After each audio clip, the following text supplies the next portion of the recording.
ಮನೆಯೊಳಗಣ ಕಿಚ್ಚು ಮನೆಯ ಸುಟ್ಟಲ್ಲದೆ ನೆರೆಮನೆಯ ಸುಡುವುದೇ ಕೂಡಲ ಸಂಗಮ ದೇವ. ಅಂದರೆ ಬಸವಣ್ಣನವರ ವಚನದಲ್ಲಿ ನಮ್ಮಲ್ಲಿ ಹುಟ್ಟಿಕೊಂಡ ಕಿಚ್ಚು ಅಂದರೆ ನಮ್ಮ ಮನಸ್ಸಿನಲ್ಲಿ ಹುಟ್ಟಿಕೊಂಡ ದ್ವೇಷ, ಕೋಪ, ಮತ್ಸರ ಇವೆಲ್ಲವೂ ಮೊದಲು ನಮ್ಮನ್ನು ನಾಶ ಮಾಡುತ್ತದೆ, ನಂತರ ಇತರರ ಕಡೆಗೆ ವ್ಯಾಪಿಸುತ್ತದೆ. ಮನೆಯಲ್ಲಿ ಹತ್ತಿಕೊಂಡಂತಹ ಒಂದು ಬೆಂಕಿ ಮೊದಲು ಹತ್ತಿದ ಜಾಗವನ್ನು ಸುಟ್ಟು ನಂತರ ಇತರರ ಕಡೆಗೆ ಪಸರಿಸುವಂತೆ ನಮ್ಮ ಮನಸ್ಸಿನಲ್ಲಿ ಹುಟ್ಟಿಕೊಂಡ ಕೋಪವೂ ಕೂಡ ಮೊದಲು ನಮ್ಮ ವ್ಯಕ್ತಿತ್ವವನ್ನು ನಾಶ ಮಾಡುತ್ತದೆ, ನಮ್ಮನ್ನೇ ಅಂತ್ಯಗೊಳಿಸಲು ಕೂಡ ಬಹುದು.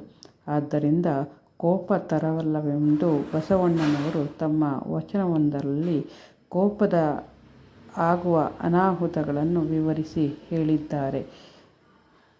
ಆದ್ದರಿಂದ ಕೋಪ ಬೇಡ ಗೆಳೆಯರೇ, ಅದರಿಂದ ಅನಾಹುತವಾಗುವುದೂ ಬೇಡ.